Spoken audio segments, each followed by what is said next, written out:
Koe Lotu ai Eiki.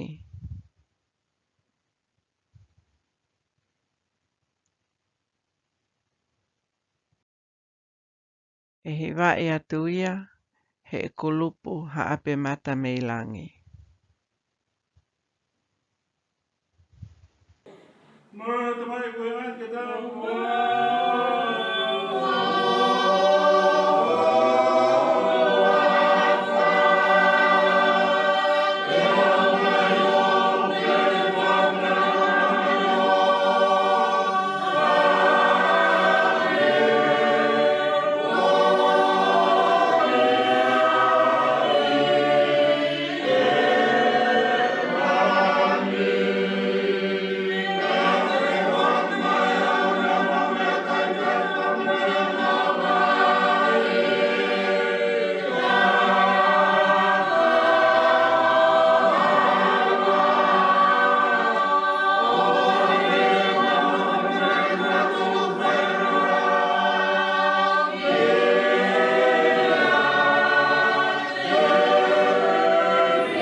Tonga Language Week 2022.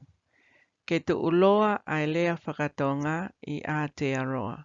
Sustaining the Tonga language in Aotearoa. Koe Lotu ai Eiki.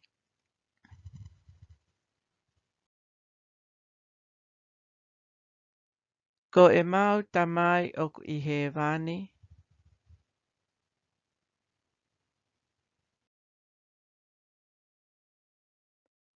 Ke tā puha ho hua wha. Ke au mai ho opule.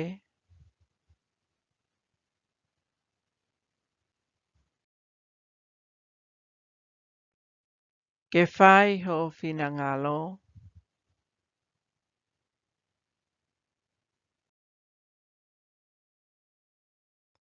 Hange koia I he langi.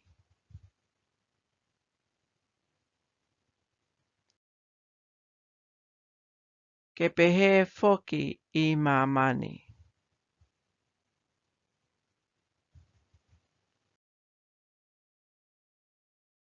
Ke foaki mai he ahoni.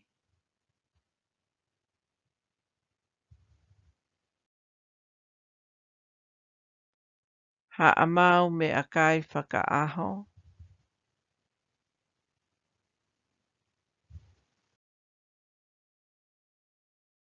Pea whaka mole mole e mau ngahi a ngahala.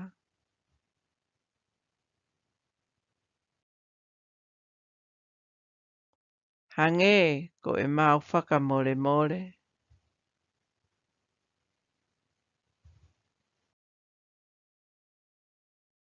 A ki nau tolu fua pe o kumo ua mai.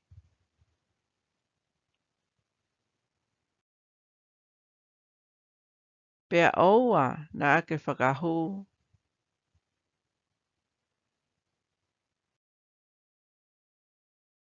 Ke mau tolu ki he ahi ahi.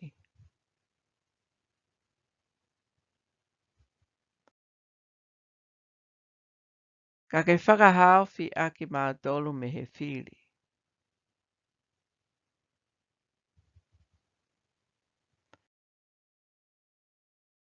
E oku o ou ai pule.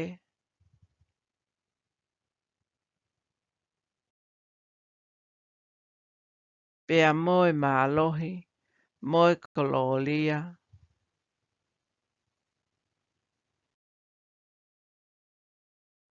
O taengata, pea taengata.